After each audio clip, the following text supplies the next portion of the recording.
Hello, ladies and gentlemen, and welcome back to the podcast. And today I'm going to go my review of AEW's Dynamite. Starting off the evening, we go to our first match of the night. It is a number one contenders match for the AEW World Championship. It is Adam Page versus Swerve. I thought this was a great match, man, especially to start Dynamite last night. Back and forth matchup between Page and Swerve. Page hits a fallaway slam on Swerve in the middle of the ring. Page was trying to keep the pace of the match, but Page then hits another fallaway slam ringside on Swerve. Page then goes for a moonsault on the outside, but Page missed. Swerve then goes for a rolling flatliner on Page on the outside. Swerve then hits a house call for a near fall. Page gets up, hits a Liger bomb for a near fall on Swerve. Swerve gets up, hits a buckshot lariat on Adam Page. Swerve then hits a swerve stomp on Page as well for a near fall. Page gets up, hits a DDT off the barricade. Page then is stuck in a turnbuckle. Swerve then hits a swerve stomp on Page. Page gets up, hits a buckshot lariat on Swerve for a near fall. Page then hits a deadeye on Swerve as well off the apron. It looked absolutely brutal. Page then hits Prince Nana with a chair shot. Swerve then hits another swerve stomp on Page.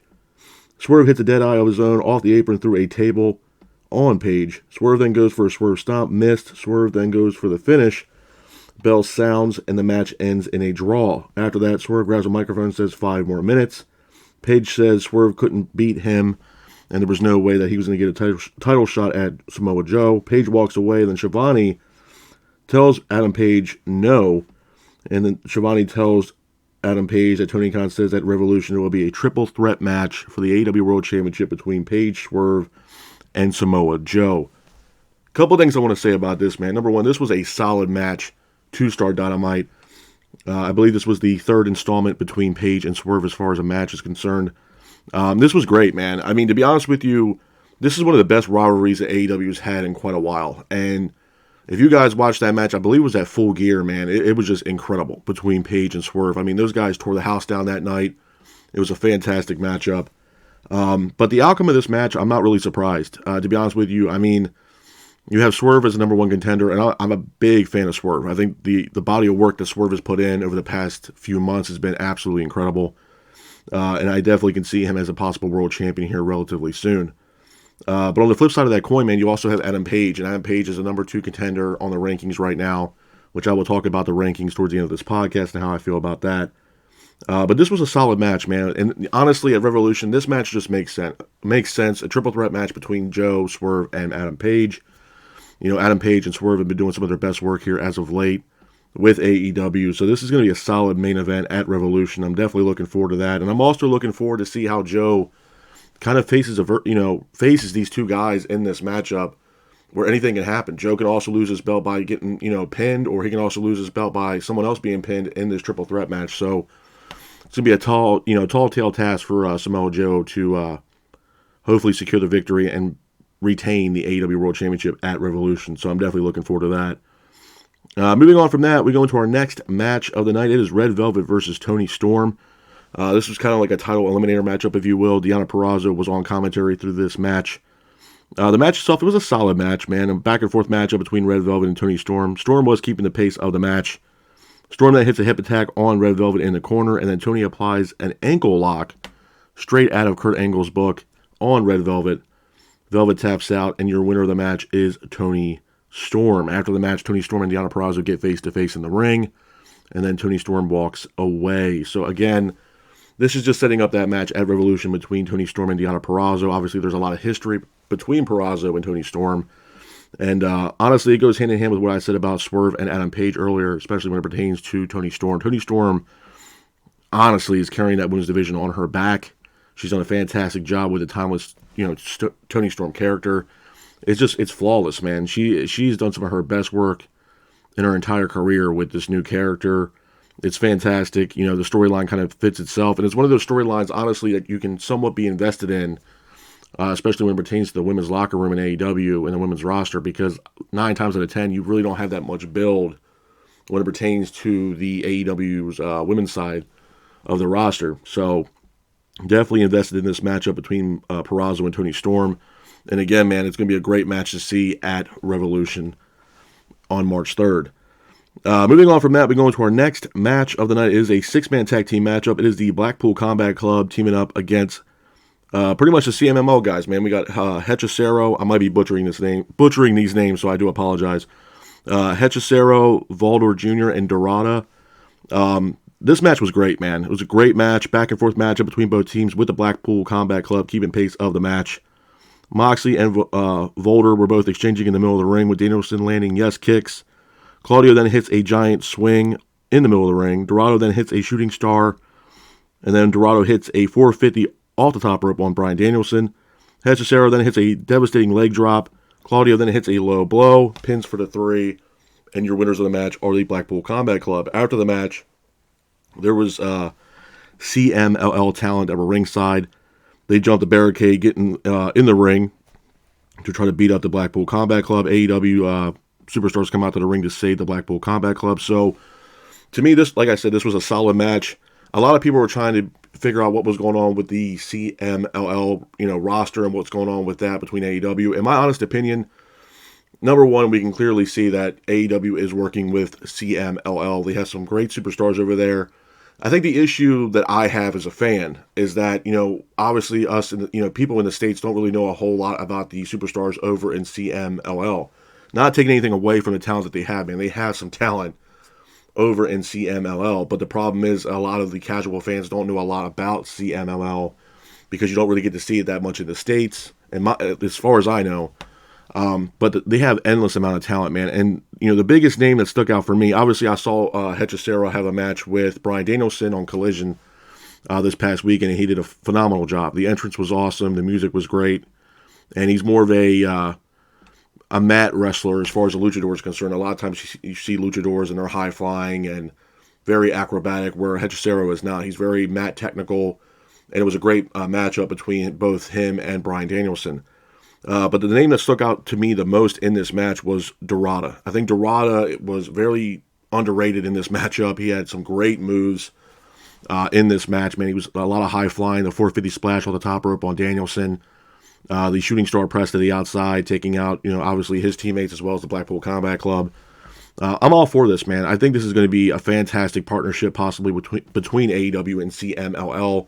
There's also been a lot of speculation that CMLL might also be participating in this year's Forbidden Door, which I'm all for that. If it's New Japan, AEW, and CMLL, as a combined force for this Forbidden Door pay-per-view, it's going to be great. My only thing with the Forbidden Door, and I think it's safe to say this, is that, number one, the Forbidden Door this year should be in Tokyo, in my honest opinion. Just a nice send-off for the Forbidden Door. And what I mean by the send-off is I think the Forbidden Door is kind of losing its stigma around what the Forbidden Door is, only due to the fact that you have a lot of New Japan talent coming over to AEW since the Forbidden Door. I believe Orange Cassidy, I think it's on Collision, is defending the AEW National Championship against Ishii. So obviously that Forbidden Door has been open since the first Forbidden Door. So I feel like this pay-per-view, the Forbidden Door, is kind of losing its stigma in AEW. So I could see the AEW Tony Khan possibly doing away with the Forbidden Door or changing it up a little bit. But, obviously having CMLL involved, it's only going to intensify that pay-per-view. But I think that pay-per-view is coming, like I said, the stigma around it is kind of coming to an end. So, but I'm definitely looking forward to it. I'm also looking forward to what CMLL is going to do with AEW in the near future. I think it's got a lot of eyeballs on the product right now, especially eyeballs on CMLL, especially with them being over in AEW and vice versa. So I'm definitely looking forward to what's going to happen next with the Blackpool Combat Club and CMLL. Moving on from that, it was pretty much highlighted throughout the entire day yesterday, leading up to Dynamite last night, that Tony Khan had this big announcement. A lot of people were speculating what this was going to be. Obviously, Tuesday afternoon, there was a lot of speculation of if this could be a streaming deal because Warner Media and Fox and ESPN are going to be coming together to make a streaming service or a streaming platform for all three entities combined, FX, ESPN, and Warner Brothers Discovery. So my first initial thought was maybe Tony Khan was going to mention something about a streaming deal for AEW, but that was not the case. AEW, Tony Khan announced that last night AEW was going to the TD Garden March 13th. And he also announces that the theme of the show is going to be known as Big Business. Now, what does this mean? Now, if you guys have been reading up on the news and the rumors about AEW as of late, I know a lot of people were talking about Mercedes Moné. Now, this whole TD Garden March 13th thing was kind of spoiled because TD Garden put on Twitter that AEW is coming into town March 13th for an AEW Dynamite taping as well as a Rampage taping. So a lot of people had speculated and, their mind was going crazy thinking, okay, this is going to be something about Mercedes Moné. And some people might ask, well, what does this have to do with Mercedes Moné? Well, to be honest with you, the biggest thing that popped in my head was that the fact that it's going to be at the TD Garden, Boston, Massachusetts, and that is the hometown of Sasha Banks, aka Mercedes Moné, and the fact of the name of the show is Big Business. Now, this could be something, and I really want people to really look into this, man, because in my opinion, this might not only just be Mercedes Moné showing up on the 13th. I believe it's 5 weeks away from now or something like that. That might show up at the TD Garden. There's a very good chance that it will be Mercedes Moné showing up at the TD Garden on March 13th. There's a very good chance. But there's also a chance of Okada also showing up and being a part of this Big Business event for AEW. He's currently a free agent. I know he's working, I believe his agent is Barry Bloom, if I'm not mistaken. And if you guys know anything about Barry Bloom, he's also did a lot of work and contract work for other AEW superstars such as the Young Bucks, I believe Adam Page, as well as Kenny Omega. And Barry Bloom helped them sign their extensions with AEW and so on and so forth. And now he is the agent currently for Okada, and Okada is a free agent. So I can definitely possibly see it being, kind of like, a double dose, if you will. I mean, what was it, last year, a couple years ago? I think it was a couple years ago. We got not only Adam Cole, but we also got Bryan Danielson on the same night making their AEW debuts. So, again, this could be something where we bring in Mercedes Moné as well as Okada. The other big name that, even though he's already signed, that could possibly show up as well on March 13th is Will Ospreay. Ospreay was a free agent. He is currently signed with AEW. I know there was a lot of speculation about Ospreay showing up sometime in February for AEW. They could hold off until March 13th. So, again, that was the big announcement. I know some people were probably let down that it wasn't anything pertaining to Mercedes Moné or any kind of announcement pertaining to Moné, but I think the announcement about Moné was kind of in what Tony Khan said last night. If you look at Tony Khan, man, Tony Khan looked extremely confident in what he was saying. And to me, from what I understand and the people that I talked to, supposedly Mercedes Moné is already under AEW contract and she's been signed for a while. She just hasn't made a TV appearance yet because she wasn't ready. She was still dealing with the injury and she was finishing up acting stuff in her personal life. So, again, it looks like, from what I've been told, she's already been signed with the company. It's just a matter of when they were going to showcase and debut Mercedes Moné, if you will, within AEW. So, again, sky's the limit, man. I think Mercedes Moné coming into AEW is definitely a shot in the arm that AEW needs, especially when it pertains to that women's locker room. And, if I was Tony Khan, I would really pay attention to listen to what this woman has to say because she knows the business. This is the main woman, the catalyst, if you will, who brought in the women's revolution pertaining to her days over in WWE, especially NXT. The match, obviously that she had with Bayley in NXT is synonymous in women's wrestling, at least in my opinion. So bringing a talent in like that, and the talent that she is, bringing her into AEW should only bring the AEW women's locker room up. More storylines should hopefully be invested into the AEW women's locker room. And there's other names, too, that are missing from the AEW women's locker room. Obviously, Britt Baker would be a great match with her, Mercedes Moné, Jamie Hayter as well. We just got the return of Serena Deeb. So, again, the women's locker room with the addition of Mercedes Moné, they might actually have the best women's locker room in America, to be honest with you, with the addition of Mercedes Moné, obviously bringing back Britt Baker and Jamie Hayter. So, hopefully AEW will be firing on all cylinders once Moné comes in and actually puts more investment into the women's side of AEW, so I'm definitely looking forward to that. So, again, the big announcement for Tony Khan was Big Business that will debut March 13th at the TD Garden in Boston. Moving on from that, we go into our next match of the night is Takeshita versus Chris Jericho. I thought this was a good match, man. Back and forth matchup between Jericho and Takeshita, with Jericho keeping the pace of the match. Guevara comes down to the ring to attack Will Hobbs with a chair shot. Jericho then hits a springboard dropkick, sending Takeshita to the outside. Jericho and Takeshita then both exchange. Jericho then hits a code breaker on Takeshita in the middle of the ring. Takeshita then gets up, hits a blue thunder bomb on Jericho that looked absolutely brutal for a near fall. Takeshita then goes to the top rope, hits an avalanche blue thunder bomb on Jericho. Jericho then somehow gets up, applies a Walls of Jericho on Takeshita. Don Callis then gets involved, attacks Jericho with a screwdriver. Referee was distracted. And then Takeshita applies a Walls of Jericho. Jericho taps out. And your winner of the match is Takeshita. Hats off to Takeshita for getting the win in this matchup. Moving on from that, we go into the main event of Dynamite last night. It is a Texas Tornado match for the AEW Tag Team Championships. It is Big Bill and Ricky Starks defending the AEW Tag Team Championships against Darby Allin and Sting. Again, I thought this was a great match, back and forth matchup between both teams. Sting then jumps off the balcony, taking out Big Bill and Ricky Starks.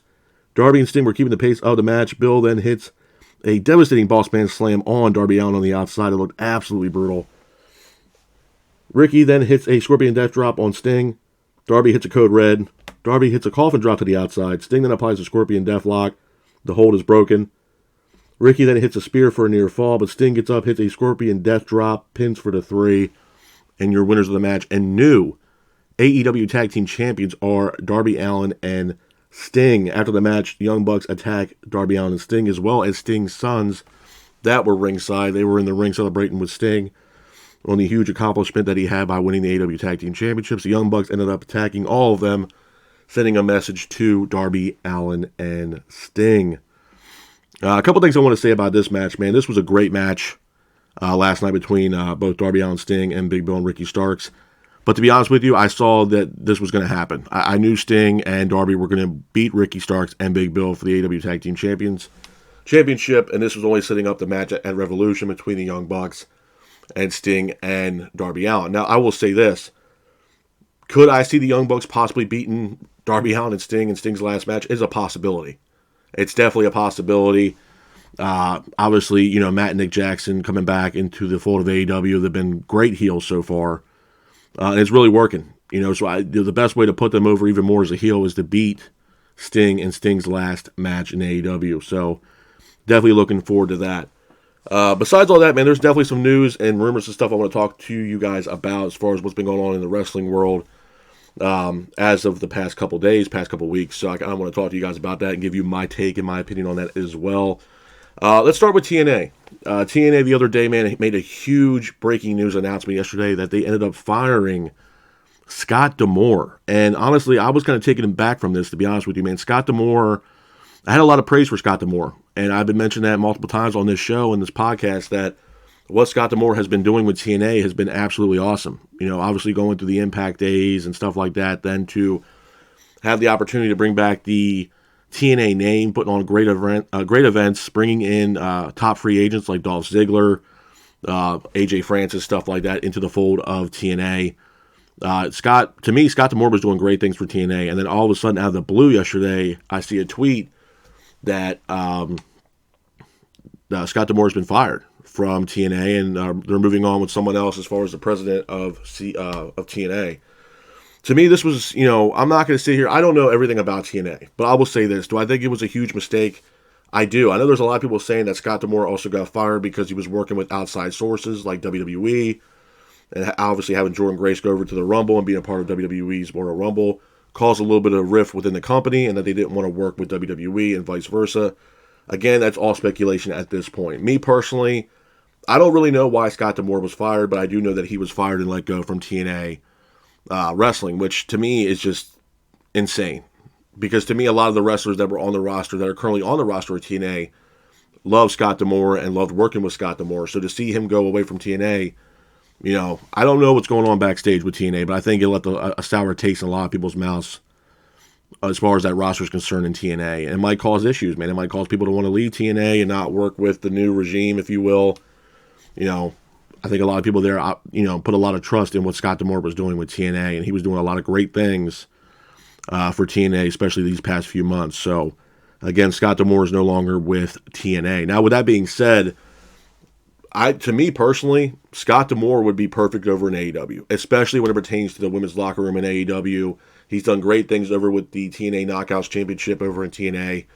Had great matches. Obviously, Naomi and Jordan Grace, they put on phenomenal matches. So, If I was Tony Khan, I would bring in a guy like Scott D'Amore to help with creative, even being an on-air GM. And I know a lot of people might be against that, but I think it's something that Tony Khan and AEW need to consider, man. I think it would be great for AEW to have an on-air GM and bringing in a guy like Scott D'Amore, where a lot of people do respect Scott. So bringing him in, whether it's behind the scenes and working with talent or creatively or even on-air general manager, I think it would be great for Scott and AEW as well. I think it's one of those things, again, where it might be a shot in the arm that AEW needs to kind of get more excitement within the product for AEW. So, again, Scott D'Amore was let go from TNA. And I look forward to what's going to happen next with Scott, man. Where will he end up showing up? Will he show up in AEW, show up in NWA?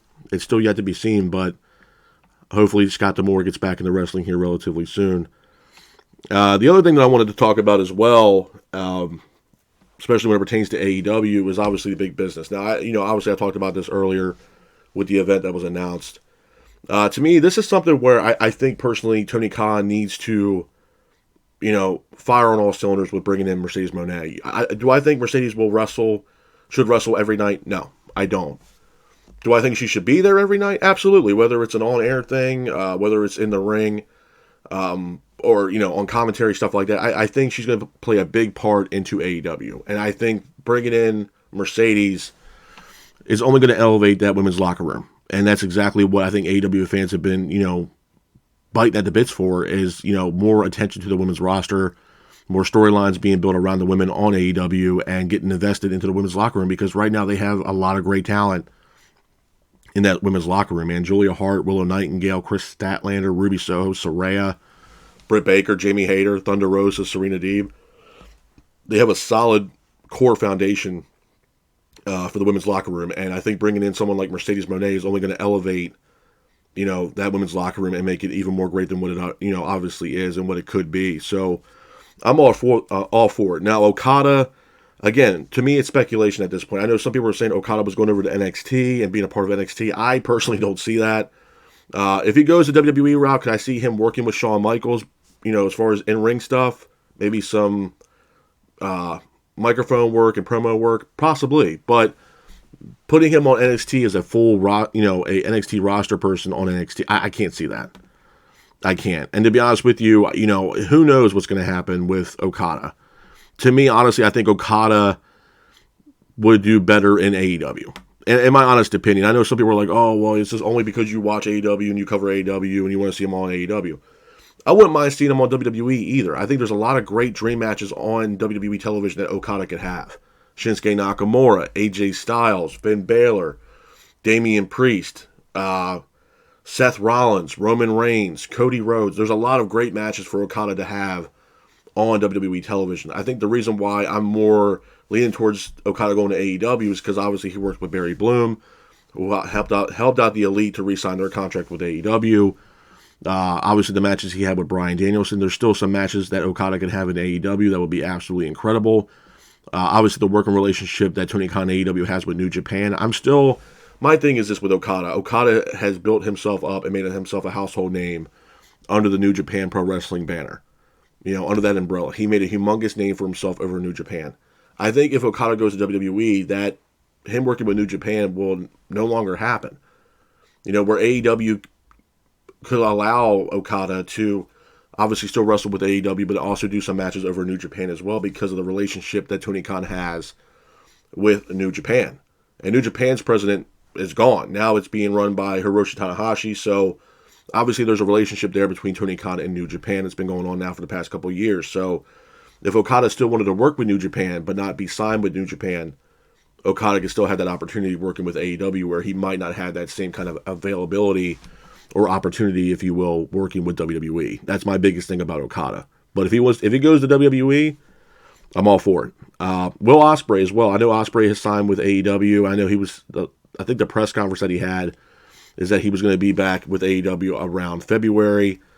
So hopefully we might see Ospreay here the next couple weeks.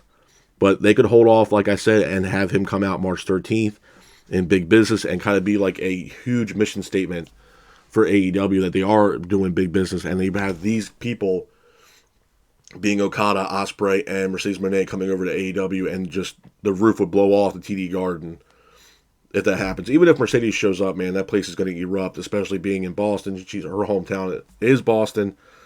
So, again, it would be, astronomically insane that night at the TD Garden if it is Mercedes Moné, which I honestly believe it will be Mercedes Moné. But, again, man, it was a solid night. Tony Khan had mentioned that this was going to be one of the best Dynamites of the year, and I think he held up to what he was saying this time, man, to be honest with you. This was a great Dynamite from top to bottom. Great matches, great moments. Obviously, Sting winning another championship, being the AEW Tag Team Championships. It was a great match. Adam Page and Swerve for the number one contenders match for Samoa Joe's AEW World Championship. Solid matchup. Ended up being a draw, which we now at Revolution get Samoa Joe defending that belt against Adam Page and Swerve in a triple threat match. It's going to be awesome, man. Revolution's going to be insane. I know emotions are going to be running high, obviously, with all the crazy matches, and obviously Sting's last match ever at Revolution, so a lot of emotions are going to be running high that night, so I'm definitely looking forward to that as well, and I think Revolution is going to be one of those great pay-per-views that AEW puts together. But with that being said, this is my review of AEW's Dynamite. I hope you guys are out there staying safe, be careful, and remember, stay classic. Peace.